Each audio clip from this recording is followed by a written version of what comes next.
11 years ago, a 20-year-old man vanished from his sleeping space inside Yosemite National Park, California, in the deep hours before dawn, from a place everyone believed was insulated by granite cliffs, ranger patrols, and the quiet rules of the wilderness.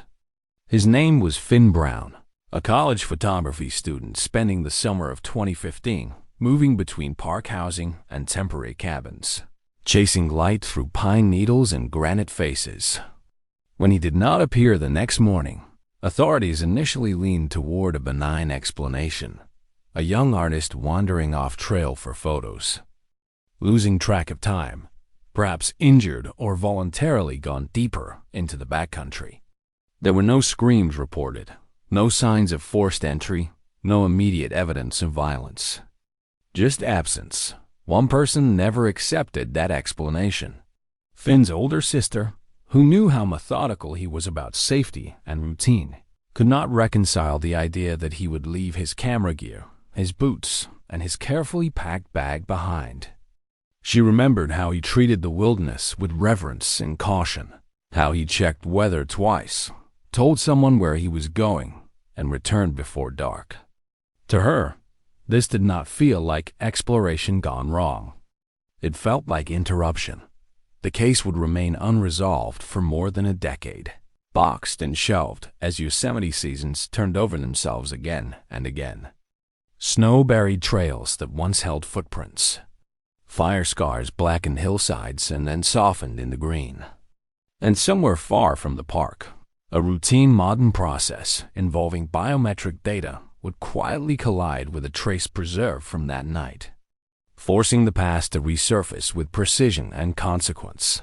Before all of that, Finn Brown's life was small in the way young lives often are, defined by focus rather than scale. He grew up attentive and inward, a listener more than a speaker, the kind of person who noticed how light changed the color of a wall at different hours. By 2015, he was studying photography in college, drawn especially to landscapes where time seemed to slow and human presence dissolved. Yosemite was not just a destination to him. It was a classroom, a sanctuary, and a proving ground. His days followed a gentle rhythm. Early mornings for light, long hikes with deliberate stops, afternoons spent reviewing images, adjusting settings, waiting for weather to turn. Evenings were quiet, often marked by fatigue and satisfaction rather than excitement. He slept lightly, aware of sounds, respectful of the environment he was moving through. Friends described him as cautious but intensely driven, someone who could spend hours waiting for the right alignment of shadow and stone. Losing track of everything else, the park itself felt protective in those weeks. Ranger housing and shared cabins were tucked among trees, their porch lights glowing softly against the dark. The air carried pine resin and distant water. At night, the sounds were familiar and comforting. Wind through branches, insects, the low shift of animals moving unseen. It was the kind of place where danger felt abstract, something that belonged to cliffs and storms, not to beds and locked doors. Yet even in places designed for safety, routines can create patterns visible to others. Finn's predictability, his quiet habits, his solitude, all existed within a landscape shared by workers, transients, seasonal staff, and visitors passing through. The sense of security rested on assumptions more than guarantees. That night, nothing dramatic marked the hours before dawn. No alarms, no raised voices. Just the slow passage of time and the fragile boundary between rest and vulnerability. By morning, Finn Brown was gone, leaving behind a space that still smelled like sleep and canvas and dust. And a silence that would stretch for years. Where are you watching from tonight, and what time is it there? Finn Brown's temporary home inside Yosemite followed the logic of seasonal living. It was a shared structure used by students, interns, and short-term workers, built for function rather than comfort. The exterior was plain wood, weathered by snowmelt and sun. Inside, the air carried a mix of pine tracked in on boots, instant coffee, and the faint chemical smell of cleaning supplies. The rooms were modest, separated by thin walls that transmitted footsteps and coughs, but also fostered a quiet, unspoken trust among those who lived there. Finn's sleeping area was simple. A narrow bed pressed against one wall. A small desk crowded with camera batteries, lens caps, and folded maps. His camera bag sat within arm's reach, always zipped, always placed the same way. Shoes were lined up near the door, laces tucked in. He treated the space with the same care he gave his work, minimizing clutter, keeping routines consistent. Consistency made him feel anchored. The household moved on staggered schedules. Some residents worked early ranger shifts. Others returned late from maintenance routes or tourist services. People came and went without ceremony, doors opening and closing softly at all hours. It was understood that quiet mattered, that sleep was borrowed and easily broken. No one locked their doors during the night. The assumption was that the park itself functioned as a barrier, that danger came from terrain, not from people. Finn kept in close contact with his family, despite the distance. He checked in regularly, sharing photos, describing trails, mentioning which areas felt crowded and which felt untouched. His closest bond was with his sister, who had always been his sounding board. She understood his need for solitude, but also his underlying anxiety about doing things correctly. He worried about permits, about rules, about staying invisible in a place that demanded respect. That careful nature made what followed harder to comprehend. During the days leading up to his disappearance, Finn fell into an even more predictable rhythm. He woke early, left notes about where he planned to hike, and returned by early evening. He cooked simple meals, reviewed images, and went to bed exhausted but content. Anyone watching could have learned his patterns quickly. The times he left, the times he returned, the fact that he often went alone. Other adults moved through his orbit without significance at the time. Seasonal workers assigned to nearby cabins, maintenance staff checking utilities, visitors lingering after sunset despite posted hours. None of them registered as threats. They were part of the background noise of park life, familiar faces that did not demand scrutiny. Small vulnerabilities existed, though they went unspoken. The back entrance to the building did not always latch properly. One window near Finn's bed faced a line of trees rather than open ground, obscuring sight lines. Porch lights cast long shadows that shifted with the wind, creating movement where there was none. At night, the darkness felt complete, broken only by stars and the faint glow of distant facilities. On the evening before Finn vanished, everything appeared normal. He returned earlier than usual, mentioning fatigue from a long hike and the disappointment of light that never quite cooperated. He ate quietly, exchanged brief words with others in the building, and retreated to his room. The temperature dropped after sunset. The building settled, wood contracting, floors creaking as they always did. Outside, Yosemite moved into its nocturnal rhythm. Wind passed through tall pines. Insects filled the gaps between sounds. Somewhere far off, water moved steadily over rock. It was peaceful in a way that encouraged sleep and lowered vigilance. Nothing about that night suggested it would fracture lives or create a mystery that would span decades. The space felt secure because it always had been. The routines felt protective because they were familiar. When Finn lay down to sleep, the world around him offered no warning that safety was an assumption, not a promise. The last day of Finn Brown's known life unfolded without emphasis, stitched together by ordinary moments that felt insignificant at the time. The morning of his disappearance began early, just after first light filtered through the trees. He prepared a quick breakfast, checked his camera batteries, and reviewed weather conditions out of habit rather than concern. By mid-morning, he was already on a trail, moving with the quiet patience that defined his work, pausing to frame granite faces and drifting mist. Other hikers passed him without notice, registering him only as another young photographer absorbed in his task. By early afternoon, the light flattened and the wind picked up.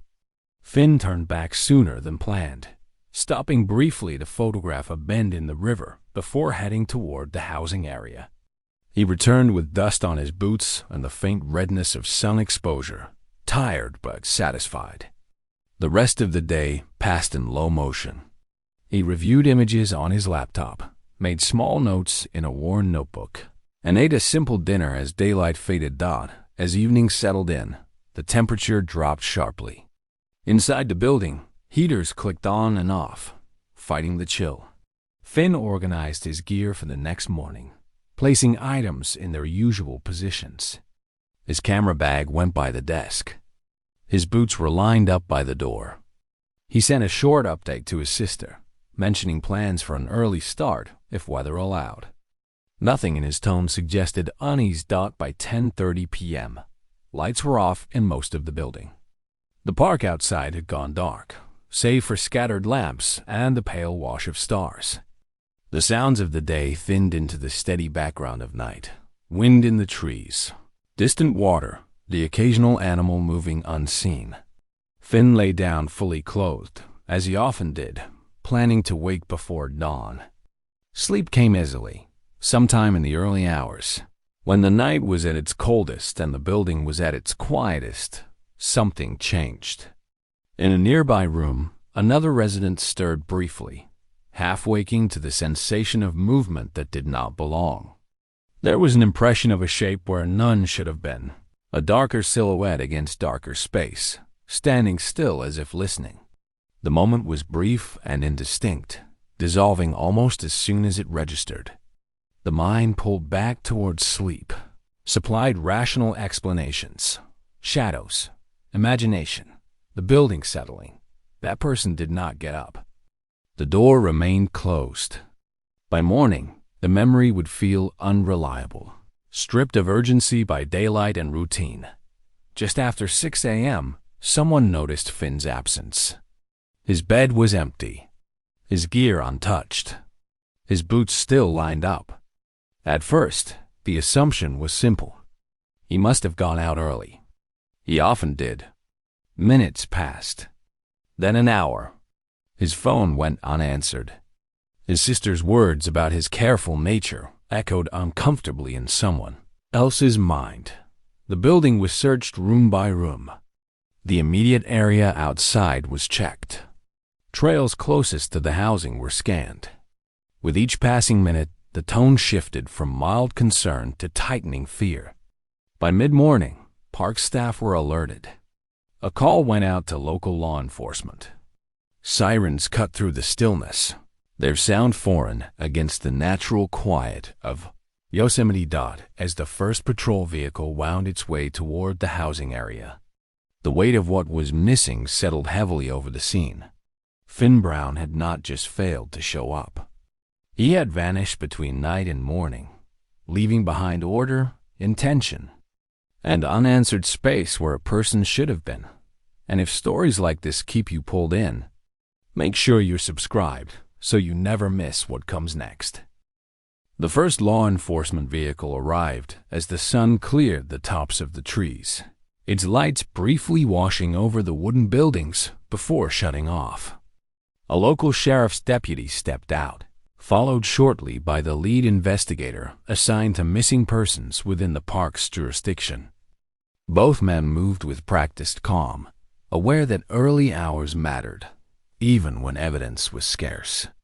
They began where Finn had last been seen, entering the sleeping area that still looked paused in time.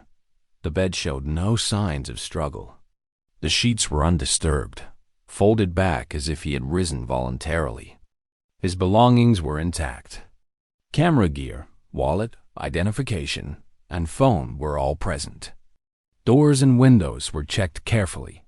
One back door showed slight looseness in the latch, enough to rattle when pushed, but not enough to draw immediate attention.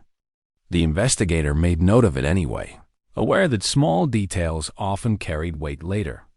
The witness account from the nearby room was taken next. The person described a vague sense of someone standing where no one should have been, a shadow that felt wrong but vanished before it could be understood. The investigator recorded the statement without judgment, though the lack of clarity made it difficult to prioritize. Night impressions, especially half-remembered ones, were fragile things. Still, it went into the file. By late morning, an organized search was underway. Rangers, deputies, and volunteers formed lines and began working outward from the housing area. Dogs were brought in to pick up scent near Finn's sleeping space. They traced a path only briefly before losing it near the tree line, a point where ground hardened and traffic patterns overlapped. The search expanded into surrounding trails, ravines, and service roads. As hours passed, the first physical clue emerged. Near the edge of the housing area, partially obscured by pine needles, a small item was found. It belonged to Finn, something unremarkable in isolation but unmistakably his. It was photographed, bagged, and marked. Not far from it, searchers noticed a disturbance in the soil, a shallow scuff that cut across otherwise undisturbed ground. Nearby grass was flattened in a rough oval, as if someone had paused or knelt there. Then came the footprints. At least one clear adult-sized impression, pressed deeply enough to suggest weight and intention, angled away from the buildings toward a less traveled service path. The tread was indistinct by modern standards, but enough remained to indicate deliberate movement rather than wandering. The investigators stood over the clustered signs, reading them together rather than separately. This was not the pattern of someone leaving on their own. The proximity of the items, the drag mark, the flattened grass, and the directionality of the prints told a different story. It suggested interruption, control, a moment where resistance may have been brief but decisive. The search continued into the afternoon and then into the following days. Creek beds were checked. Outbuildings were opened. Vehicles entering and leaving the area were noted as best they could be after the fact. But the initial sense of urgency was now paired with something heavier. The realization that whatever had happened likely began and ended quickly. By evening, the investigator returned to the housing area alone. The sounds of the search had faded. The space felt altered, no longer neutral. He looked again at the ground near where the items had been found, replaying the sequence in his mind. This was not a case of getting lost. It was not an accident. The evidence, limited as it was, pointed toward another person stepping into Finn Brown's path and redirecting his life away from everything familiar. Inside the small station office, the evidence was laid out with care that bordered on reverence. Photographs from the housing area were pinned up. Handwritten notes were spread across a desk worn smooth by decades of similar cases. The investigator and deputy worked through the logic slowly, deliberately, resisting the temptation to rush toward conclusions. Each physical sign from the scene reinforced the same truth. Finn Brown had not left by choice. The classification changed quietly but decisively. What had begun as a missing person case was now formally labeled an abduction. The distinction mattered. It redirected resources, sharpened focus, and reframed every question that followed. The investigator returned again to the footprint, the flattened grass, the item dropped or torn away. Together, they described a brief encounter in the dark, one that ended with Finn being removed from the place he should have been safest. A preliminary suspect list took shape, guided not by intuition but by access. Anyone who knew the housing layout. Anyone who moved comfortably through the area at night. Seasonal workers, maintenance staff, contractors, and nearby residents were reviewed. One name rose quickly to the top. This individual had legitimate reason to be near the housing after hours and had been seen in the vicinity around the time Finn disappeared. There were also small, unsettling details from the past. Moments that had not risen to the level of formal complaints but now felt relevant under scrutiny. The interrogation was thorough and tense, reconstructed later through notes rather than memory. The suspect's timeline shifted slightly with repetition. Certain answers came too quickly, others too slowly. There were gaps that invited suspicion, moments where certainty felt rehearsed rather than recalled. For a brief window, it seemed possible that the case might resolve quickly, that Finn's fate would not remain unanswered. But investigation demands restraint as much as suspicion. Objective facts began to erode the theory. Shoe tread comparisons did not align with the footprint from the scene. Work records placed the suspect in a different area during a critical window. A medical limitation, documented and verified, made the physical act suggested by the evidence unlikely. Piece by piece, the foundation collapsed. The suspect was removed from the prime position, not because of belief, but because of proof. The search expanded in response, not in confidence. Surrounding forests were combed more deeply. Water sources were checked repeatedly. State-level investigators reviewed the case, noting the calm efficiency suggested by the evidence. This did not look like a crime of impulse.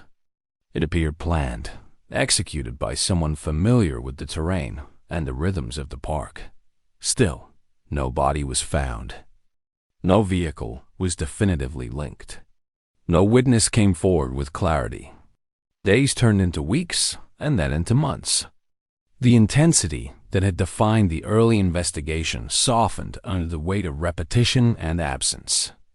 Leads dried up. Resources shifted elsewhere. New cases demanded attention. The decision to move the file to an active status came with no ceremony. It was an administrative necessity, not an emotional one, but it carried enormous weight. For Finn's family, it marked the transition from active hope to something quieter and more exhausting. Birthdays passed. Holidays came and went. Each year, without answers, added another layer of grief that never fully settled.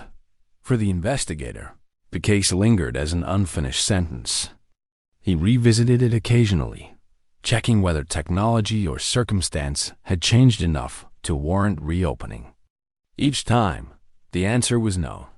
If you want to know what investigators uncovered next, go ahead and like this video. Eventually, the file was placed into a cardboard box, labeled with Finn Brown's name and the year 2015. It joined others on a high shelf in a storage room lined with metal cabinets and fluorescent lights. The box was not discarded. It was preserved, waiting without promise or timeline, holding fragments of a night that refused to explain itself. Years passed in layers rather than lines. Inside the park, seasons continued their slow rotation. New rangers arrived. Others retired. The housing buildings were repaired, repainted, and reassigned. What had once been Finn Brown's sleeping space became someone else's temporary home, its history unspoken and largely unknown. At the station, technology shifted gradually. Computers replaced filing cards. Digital systems supplemented paper. Yet the old cases remained physical, bound to their boxes. Finn's file sat on its shelf through these changes. Dust gathered along the edges. The cardboard softened with age. Occasionally, during reorganizations or audits, the box was lifted, its label checked, and then returned to a slightly different position. Once, during a roof leak that sent water running down a wall of stored evidence, several boxes were damaged beyond saving. Finn survived because it had been placed just far enough from the drip line, spared by inches rather than intention. The investigator who had first handled the case eventually retired. He carried Finn's disappearance with him, a quiet failure he revisited in memory more often than he admitted. He wondered if he had missed something obvious, something only visible in hindsight. The witness who had sensed a presence that night grew older, the memory flattening with time but never fully disappearing. It surfaced occasionally, usually at night, accompanied by the same unease. Finn's family learned how to live alongside uncertainty. His parents aged with a space in their lives that never filled. His sister built an adult life that always included an asterisk, every achievement shadowed by the brother who should have been there to see it. They marked the years since his disappearance carefully. 5 years. Then 10. Each number felt heavier than the last. The town beyond the park changed as well. New roads were built. Cell service expanded. The world moved toward connectivity and data, toward systems designed to catch what had once slipped through. But none of that touched Finn's case. It remained frozen at the moment when resources ran out and answers refused to appear. Unseen. In another place entirely, Finn's life had not ended. It had been redirected. Under a different name, in a different town, he grew older in a way that felt fundamentally misaligned. His documents told a story that never quite made sense. Dates were close, but not exact. Places were vague. Explanations were rehearsed. The systems of the time did not demand precision. Paper moved slowly. Counties did not talk to each other. No alarms were triggered. He lived with a persistent sense of displacement, an awareness that something about his past was incomplete. Certain smells triggered unease. Pine after rain. Cold air at night. He carried flashes of memory that felt like dreams rather than experiences. A room that felt safer than it should. A voice he could not place. He learned not to ask too many questions, sensing without understanding that answers might cost him what stability he had. Back at the station, Finn's box endured. It survived a records purge that eliminated cases deemed unsalvageable. It survived a move to a new building where shelves were reorganized and inventory rechecked. Each survival was accidental, the result of one person deciding it was too early, too uncertain, or too final to discard. If you could tell someone what really happened all those years ago, who would you speak to first? The box remained closed, its contents unchanged, waiting for a moment when the world around it would finally catch up to the truth it held. Under a name that was not his own, Finn Brown's life unfolded in fragments that never quite aligned. As a young adult, he lived with an older guardian figure whose authority felt absolute and unexplained. The paperwork that placed him there appeared legitimate on its surface. A birth certificate issued years after it should have been. School enrollment forms with missing fields that no one pressed to complete. In an era before digitized records and cross-state verification, the gaps passed unnoticed. Teachers sensed the distance in him. Employers noted his quiet competence and his reluctance to talk about where he came from. When asked about family, his answers were brief and practiced, as if recited rather than remembered. He learned early that details invited scrutiny, and scrutiny led to tension he could not name. So he kept his story small. Inside, the misalignment persisted. He felt older than his memories allowed, as if parts of his life had been edited out without his consent. Certain environments stirred something sharp and familiar. Dense trees, cold mornings, the sound of wind moving through high branches. He avoided places that felt too close to something he could not articulate, guided by instinct rather than logic. As the years passed, the person who had controlled his early life aged and eventually died. Their death triggered a cascade of ordinary legal procedures. Estate matters required identification updates. Forms demanded verification. For the first time, Finn was required to submit fingerprints as part of an inheritance process meant to settle property and accounts left behind. It felt routine, invasive only in the way bureaucracy often is. The fingerprints were scanned and entered into a state system designed to prevent fraud. Within seconds, the database performed its automated comparisons, searching not for a person, but for patterns. Lines and whorls formed when Finn was a child collided with a trace preserved decades earlier in a manila envelope labeled with a name. he did not recognize. The alert was quiet but unmistakable. A match between a modern submission and a latent print recovered from a 2015 abduction scene inside Yosemite National Park. The system flagged the file immediately, reopening a case long considered dormant. An electronic notification was sent to a cold case unit tasked with reviewing hits that crossed years. Counties and assumptions dotted a desk under harsh fluorescent lighting. A modern investigator opened the alert and felt the familiar tightening that accompanied these moments. Old cases rarely resurfaced cleanly. When they did, it was because something fundamental had been misunderstood the first time. The investigator requested the physical file. In storage, Finn Brown's box was pulled from the shelf once again, its label faded but legible. Inside were the photographs, the notes, the footprint analysis, and the witness account of a shadow that had never been fully trusted. For the first time, those fragments had a living counterpart.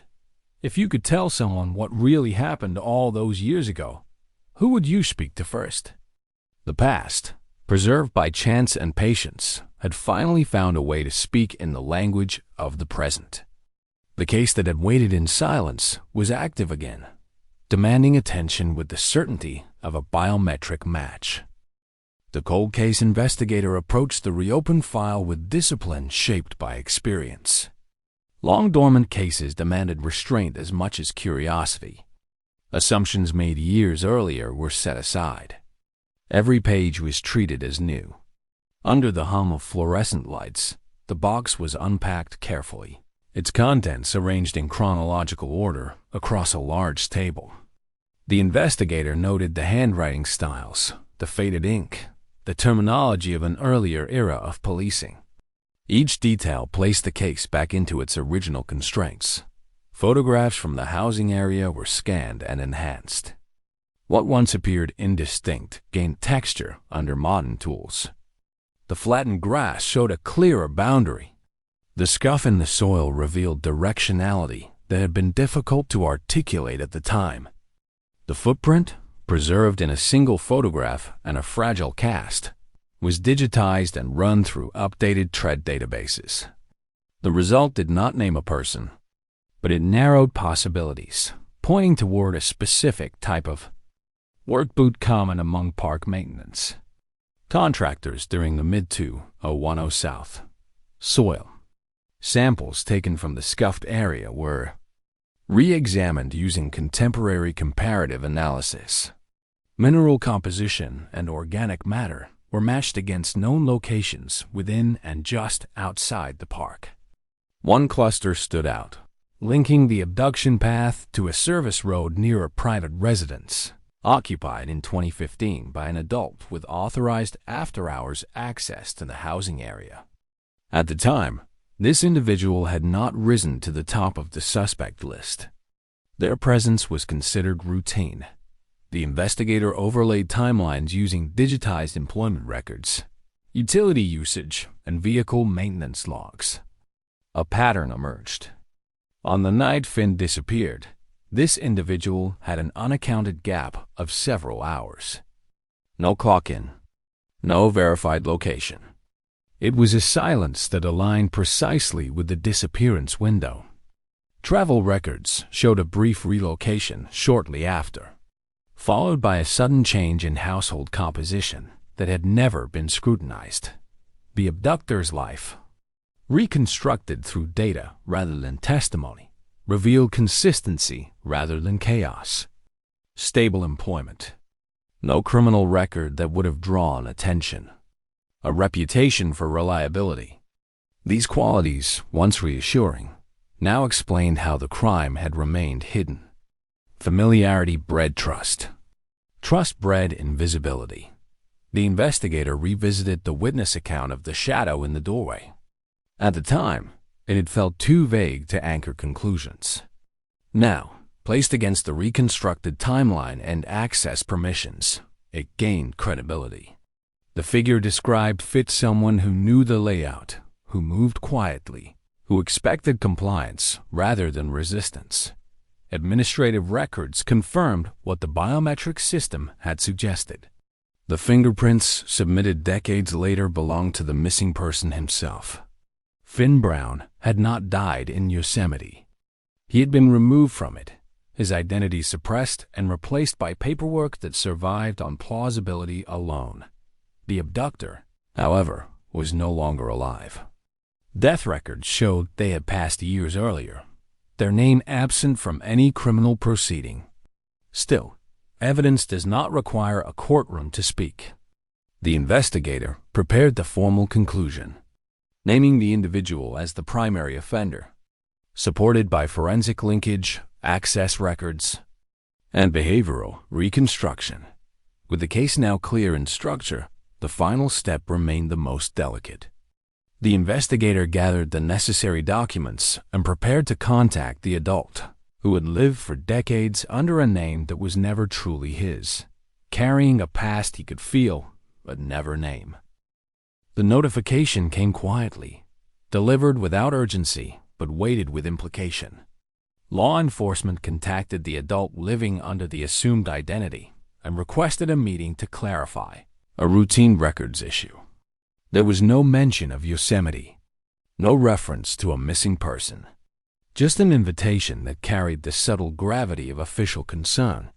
When the truth was explained, it arrived in stages rather than a single blow. The investigator laid out the facts carefully, grounding each step in documentation and forensic certainty. The fingerprints, the match, the preserved trace from 2015, the conclusion that the identity this person had lived under for decades was not the one they were born with. The name Finn Brown was introduced not as an accusation, but as a restoration. The reaction unfolded slowly. Shock gave way to disorientation, followed by a grief that did not yet have language. Memories long dismissed as dreams pressed forward with sudden coherence. The sleeping space among trees, the smell of pine at night, the sense of interruption. What had felt like personal emptiness was reframed as loss inflicted rather than inherent. The investigator allowed silence to do its work, understanding that identity cannot be handed back without time to absorb its weight. DNA confirmation followed as procedure, not spectacle. Samples were collected from surviving relatives who had waited years for any form of resolution. The comparison left no ambiguity. Parent-child markers aligned cleanly. A sibling match confirmed shared origin. The data closed the loop that evidence had opened, binding past and present into a single, undeniable truth. The first reunion took place away from cameras and ceremony. It was not the kind of moment built for public consumption. The recognition came not through dramatic revelation, but through details that bypassed logic. A familiar tilt of the head, the cadence of breathing while listening, a small scar whose origin no one else remembered. These fragments carried more truth than photographs ever could. The emotional terrain was complex and uneven. Joy collided with anger.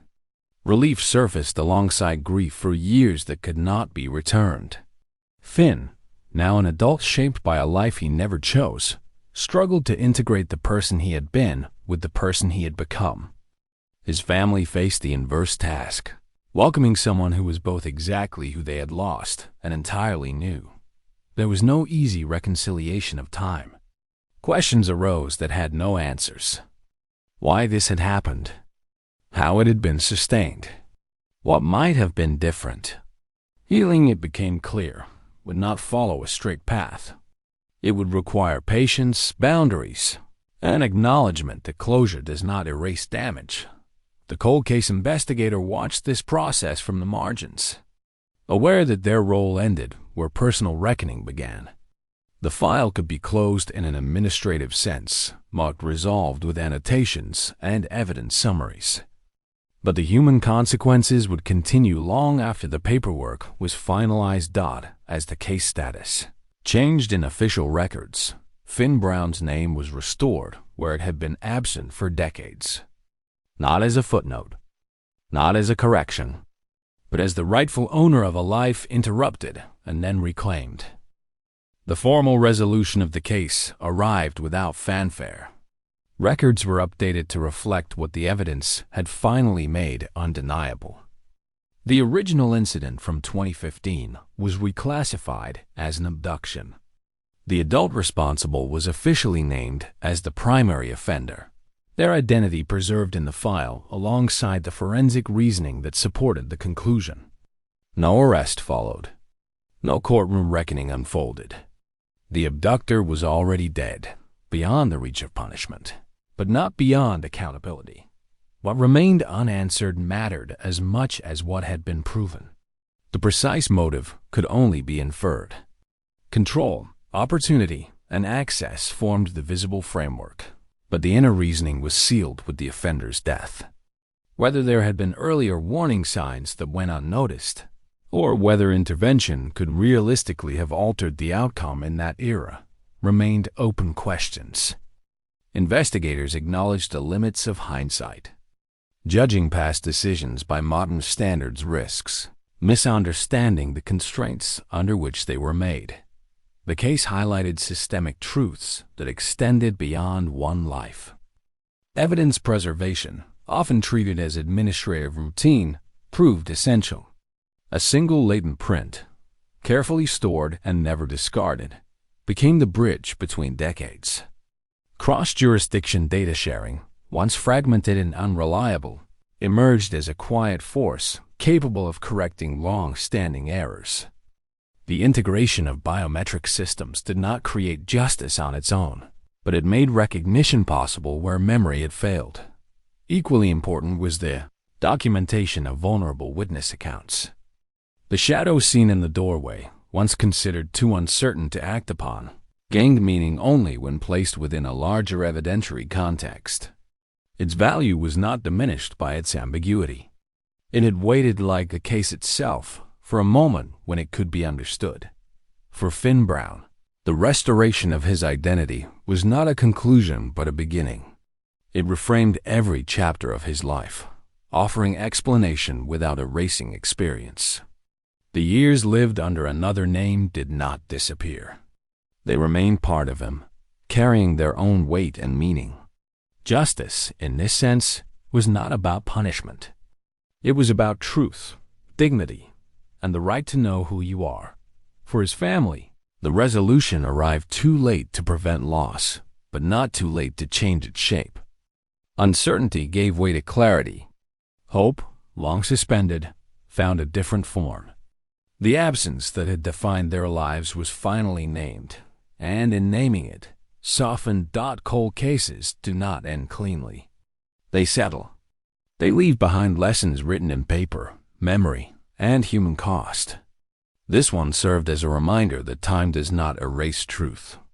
It only obscures it, waiting for systems and people patient enough to look again. And when you're ready, click the video on the right to explore another case.